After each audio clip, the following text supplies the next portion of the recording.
All right, well, I'm not going to get started until everyone moves towards the front. Seriously. Okay, no, but seriously, get up and move towards the front. Everyone, please. This is going to be an intimate jam. The most intimate jam. Hello, welcome to Studio 4. We're here in Germany at the last talk of Tech Open Air. Fantastic. Hello, Nico. First row. The beauty of this is because I'm the last speaker, I can talk as long as I want. Okay, so in the cab on the way over here today, I wrote down this timeline so that my memory doesn't get jumbled. And I'm supposed to start with a hello, welcome, and thank you. So, hello, welcome, and thank you. All right, so this is actually my third year speaking at Tech Open Air. I met Nico in 2011 when I was an ad tech entrepreneur. I came out to Berlin for one night in the winter and woke up in a hotel room between two blonde girls after a race around the city in a convertible Audi and some clubbing at wherever. And I was hooked, okay? So I came back and I spoke in 2012 about social advertising technology. At the time, I had recently graduated from Stanford. I had built a few ad tech businesses, and I was so serious about this idea that I would change the world with social advertising, like helping people write better headlines and copy and targeting people and selling people shit they didn't fucking need was my calling. And I took it very seriously, and it was a total fucking waste of my time. Oh my God, I can't even tell you how much of a waste of my time it was. However, it gave me a distinct set of skills. It taught me how to use the internet better than most people I know. And so, following my first year of talking at TOA as an ad tech entrepreneur, I went on to start a company, raise $1 million in a week. I, in 18 months, was getting ready to flip that company because I knew that I needed to make a move. I was going to become very wealthy, much more wealthy than I had become because of a Google acquisition that I was part of in 2012, where a company I invested in and advised got bought for $500 million cash by Google, or $350 million cash by Google. But instead, I threw a bunch of cash in the air on a beach in India, was filmed stumbling around drunk, and became known as the Drunk Naked Founder. And so I went from saving the world through ad tech to Drunk Naked Founder overnight, thinking I was going to buy new Ferraris to broke overnight, had a team and a community of people that adored me because of the mission I was on, to no one supporting me overnight, all because I got drunk and naked on a beach in India. Who has been drunk and naked before? So it's not that big of a deal, right? Anyway, so I got drunk and naked on this beach in India. My company, instead of selling to a publicly traded company, just disappeared. I didn't know what to do. I had never failed up until that point in my entire life. I got into Stanford. I got a wrestling scholarship. I started a company. I sold a company. I invested in successful companies. And then I failed hard. It was it was a moment of reckoning for me. It really brought me back to questioning who I had become. When I woke up in the morning, I was a tech CEO. I was doing things in tech. I was changing the world with tech. But I was also susceptible to the scrutiny that comes with being a tech CEO, or the scrutiny that comes with having a whole host of employees and all this responsibility. And so I stepped away from that, and I tried to write a book. I tried to write a book called War and Porn. And the logic behind that was the internet started with war and spread through porn and is now the thing that connects us all. So when I was at school at Stanford in 2006, the iPhone was invented, Facebook was invented, and YouTube were invented. All transformative platforms that have more or less fueled most of the venture capital flowing into the startup ecosystem, to fund ad tech businesses, to monetize apps that were created, to connect people, to communicate, to run on the iPhone. And so I was a big part of that. I wrote a book about how the internet has changed, from war to porn to connecting us all, and how it's changed me. From thinking that running a bunch of ads and making a bunch of money was the end goal, to thinking more deeply about what it means to be a global community. And so I wrote this book, and it sucked. But I came back to Tech Open Air. Nico let me come back to Tech Open Air in 2013 and talk about this book. And so I told this story about how I failed at my startup, and I'm starting over, and da-da-da-da-da. And after Tech Open Air, I was on the Autobahn, thinking that, I was kind of lost at this point. I didn't know what I wanted to do. I was on the Autobahn, and this guy, Benjamin, who I had just been introduced to the night before at a club, was driving me to Robin Hack's party to celebrate his birthday. And an hour in on the Autobahn, the rear tire popped. We spun around twice, hit the wall, flipped over twice, and I walked away. But during that second spin, the first spin was an oh fuck spin. It was like, oh fuck. Like we are going to die. The second spin was my life has no meaning. No matter how rich I get doing this advertising technology stuff, doing this startup stuff that I thought mattered so much because I was part of this institution, it just didn't matter that much. I wasn't changing the world. I wasn't like solving a massive problem like hunger or universal basic income or fixing the healthcare system. I was selling fucking ads on apps that just waste people's time. And so as I was spinning, I thought to myself, I've got to change something. And so we hit the wall, we flipped over twice. I go to kick the door open because I thought I was like in an action movie, and I'm kicking the door and it's not budging, so I reach for the lever and pull it and it opens up. Meanwhile, my Rimowa suitcase is rolling down the freeway, and my clothes are everywhere.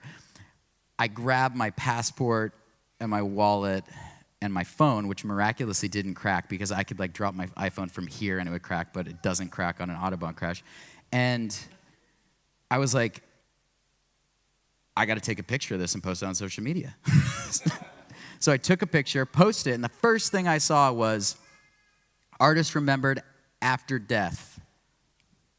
That was it. That was the headline. It was artist remembered after death. And I thought, that's the way I'm going to create a legacy. I'm going to become an artist. And I didn't know what that really meant at the time. I'd never really taken any art classes. I'd never really studied any art. But I thought okay, well, maybe I can create a legacy using this other institution, celebrating cultural production, celebrating human potential. And so at that point, I decided to become an artist. Now I'm referencing my notes because I've kind of started to babble here. Okay, so decided to become an artist. I go to Burning Man. I'm an artist. I just lost my book. I go to Burning Man. Of course, I've got to go to Burning Man. I ate some acid, and I end up in a yurt, and this old woman dressed like a cat, crawls up to me, and she's purring, and she goes, "Confess your greatness." And I was like, "Excuse me?" She said, "Confess your greatness." And so I want you all to take a second to let that set in. When do you feel the greatest? What are you doing? Now share that immediately with the person next to you. What is your greatness? Confess it right now.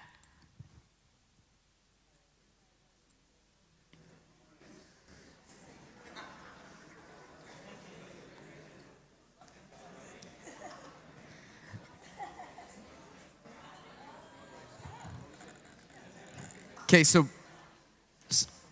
now you know what your purpose in life is.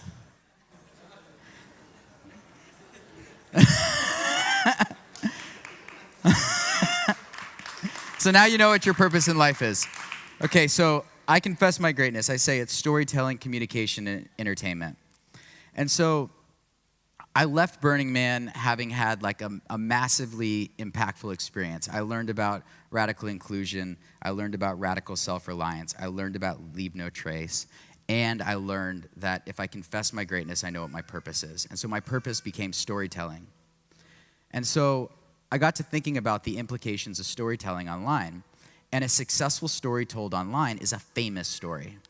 And so following this thread, I wanted to be an artist, and I wanted to be a famous artist, so I put on my SEO hat and I typed in, who is the most famous artist? And there were a lot of people described using the adjective the most famous artist, but no one had decided to make it a noun. And so at that point in time, I bought the domain The Most Famous Artist, and that's how you become the most famous artist.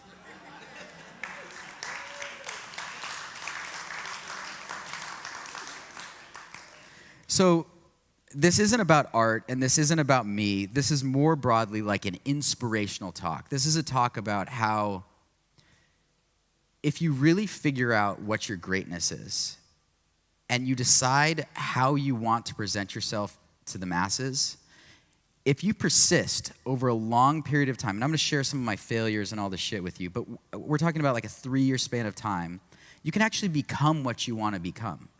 I didn't know how to make art. I didn't know anything about the art market. But now I sell tons of art to people. Newspapers and magazines and news publications write about me as an artist. If you Google who is the most famous artist, you find me. Brands hire me as an artist, and I get brought to conferences to speak about being an artist. I don't even know how to paint. So the point here is that it's not about how to become the most famous artist. It's about how to unlock in your mind what it is you want to do and relentlessly pursue it. And so in 2014, I had bought the domain The Most Famous Artist. I had some art shows, and you can look all this shit up, and I didn't bring any slides because I think that's a waste of time. But I had this art show. I went to a conference at Esalen, and I was supposed to sit down in front of all these people. We were at this long table, and you're supposed to stand up and introduce yourself. And I could have stood up and introduced myself as, I'm an ad tech founder, venture capitalist, Stanford grad. But instead, I was the first person that stood up, and I said, I'm the most famous artist. And I don't know what that means, and I don't know how to make art, but that's what I'm doing. And at first, it turned a lot of people off. I think that turns everyone off. Like, how many of you are artists in here and are looking at me like, fuck this guy, he doesn't even know how to make art? Okay, cool. Thank you for being honest. And so what ended up happening was, because I stood up and said, I'm the most famous artist, people started going, yeah, you are the most famous artist. How can we help you become the most famous artist? And so I started to build this community. And it wasn't a community that required me to have a ton of wealth or a ton of power to create. It required me to have a vision. And my vision was that I'm the most famous artist. And how do I get there? I make art that makes me famous. And so just honing in on that vision allowed me to open up a community of people that wanted to support me, not because of who I am and how much power and wealth I had, but because of the vision I had. And that's nothing, you can't buy that with venture capital. You can't buy vision. You can't buy like a community of grassroots supporters who will show up at a random house in Los Angeles and paint the whole fucking thing pink for you, like you're Huckleberry Finn or Tom Sawyer, and they're all the people whitewashing the fence for you. And so it didn't really click until after I wrote an article about how I sold $1 million worth of art, which wasn't real, and I published it, and everyone in the art world started to pay attention to it. And then I would rent out gallery spaces and put up my art and take photos of it and pretend I had big shows, and then use my last remaining cash to like create what looked like an amazing studio environment, and created the aura that I was the most famous artist until it actually clicked that in order to become the most famous artist, I've got to start making art.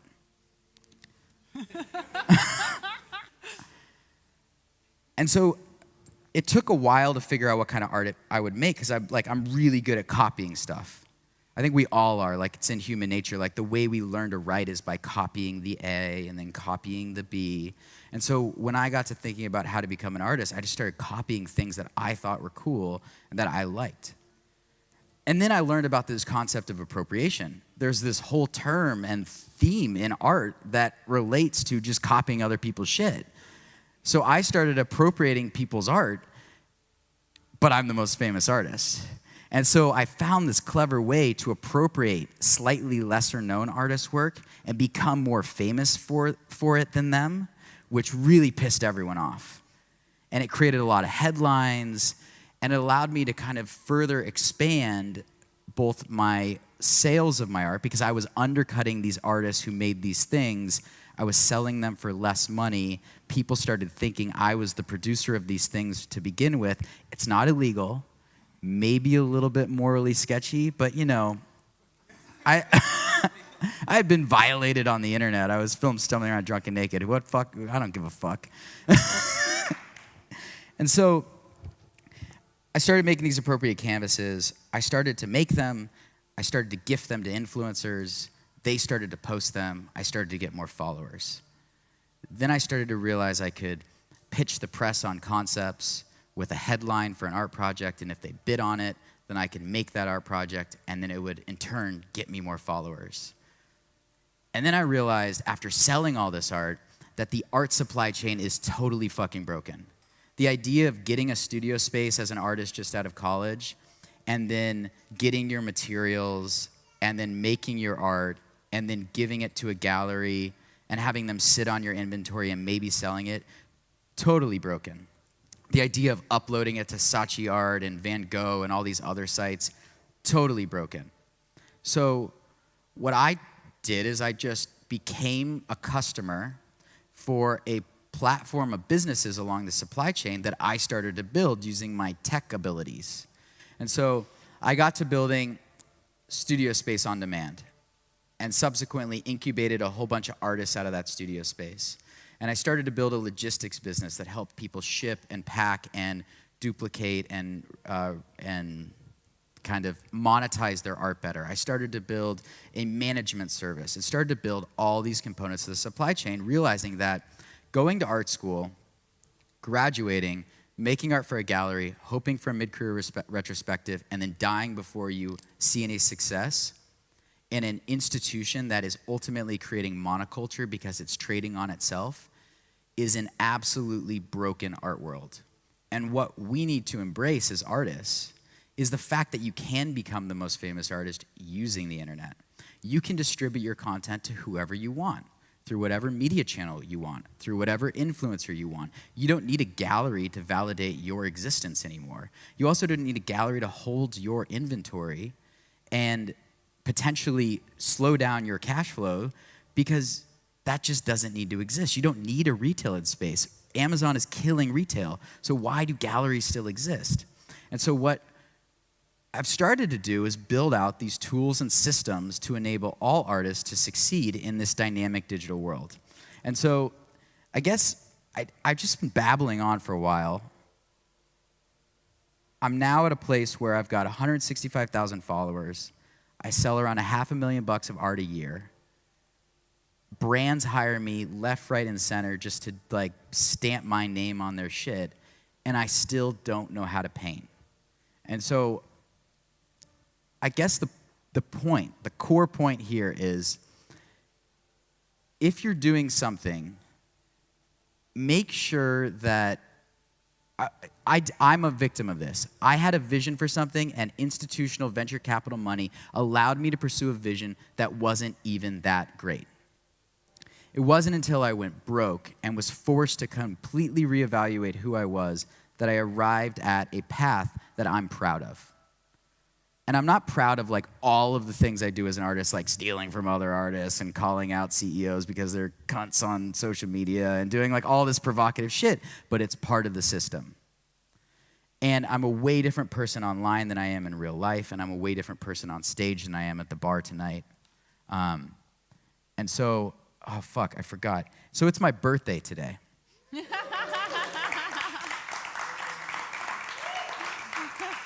And so the reason I had you all move close is because I'm going to kind of crop this video right here, and I'm going to have you all sing happy birthday to me. And I'm going to video it, and you're going to say, happy birthday, the most famous artist, okay? And then I'm going to post that on social media, and people are going to think I'm the fucking man. And in this room, we all know it's a big sham. But that's okay. What? Bullshit, bro, it is. Okay, so before we open it up for Q&A, I don't even know if I helped anyone or this talk was even entertaining, but before I open up for Q&A, we're going to sing happy birthday, okay? All right, ready, set. Happy birthday to you. Happy birthday to you. Happy birthday, the most famous artist. Happy birthday to you.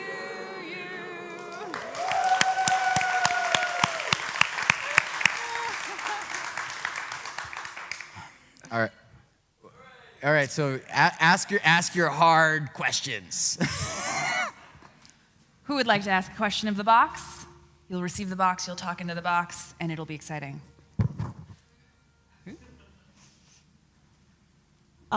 Do you know if the domain name the second most famous artist is taken? The second most famous artist, the next most famous artist, the least famous artist, the most famous photographer, the most famous chef, they're all in existence now. You registered them? No, other people. Shit, okay, no question, no further questions, thanks. Next. Ooh, low pass, sorry about that. I already made some questions, but apparently, since you have all of this personal brand, you can undercut galleries, curators, and you can all take care of that self. What parts of the art institution that exists nowadays are still useful for you? So I look at a gallerist like a Rolodex.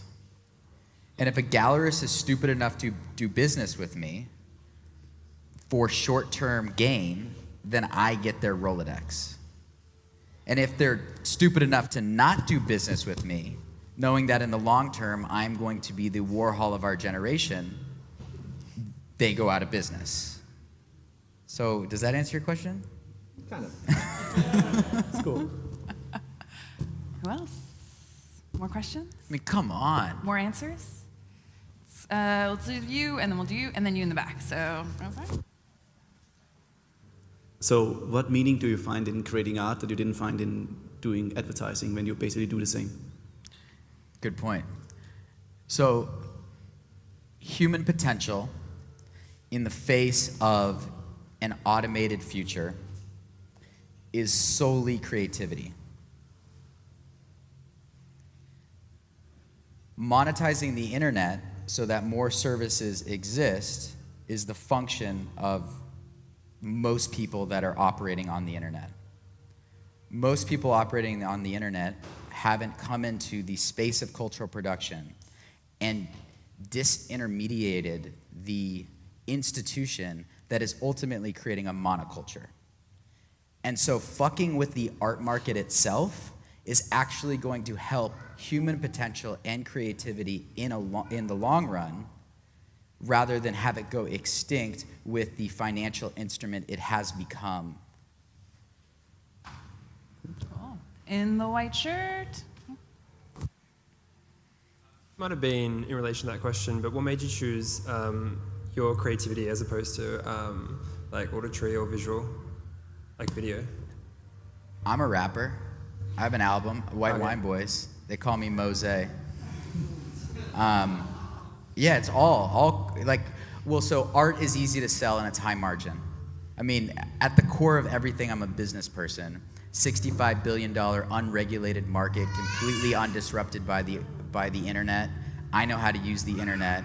Why wouldn't I try to take on that space? It turns out that, okay, so I've been thinking a lot about frequencies lately and circuits. And so the information worker circuit, we're all part of like this hybrid information culture worker circuit.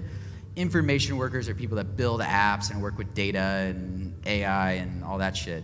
And so you're either one of three categories of information worker. You're at the bottom, which is like a startup, and you're like trying to jump the middle tier, which is like someone who went to college, got their MBA, and like works a steady job and makes a couple $100,000 a year to become one of the rich people working on the high frequency information worker circuit.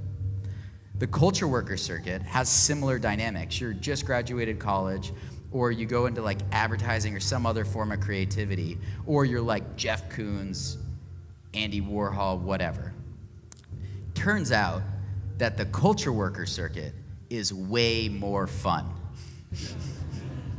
And if I've got to spend my time on this earth after nearly dying on the Autobahn, I want to be doing the most fun stuff. I believe a woman behind you. Yeah, go way back about 8 rows. Not quite a dunk. Yeah, my question is, what is your definition of art? There was a book I read that asked all the artists in the book what their definition of art is. And so I won't copy their answers, because I could easily give you one of their answers. My definition of art, which is a ripoff of Duchamp's definition of art, is a way to live your life that you initiate and the viewer completes. And so me sitting on this stage, I'm initiating some kind of thought. And it's up to you to either care about what I say and complete the thought by going out in the world and taking action, or not. But for me, art is using my intuition to take action that initiates a dialogue. Okay, thank you. So this is a work of art, this... Fuck yeah. Do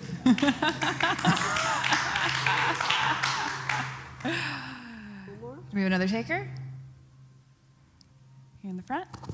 Training wheels. I guess my question is, how much in this kind of age of social media and influences and things do you think art is more about the personality and the ego and people having the audacity to say, I am the most famous artist and people following, than the art itself?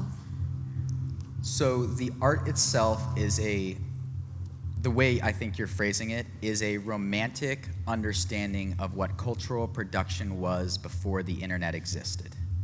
And my understanding of art is using the tools of the living artist's time to tell the stories of the living artist's time. There is no denying that the world has fundamentally changed as a result of the internet. We're all now more connected and have more access to data than ever before.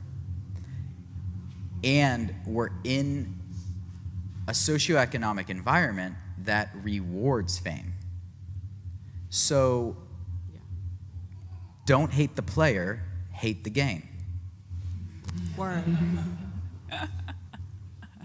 All right, we're going to leave it there. Thank you, Maddie Mo.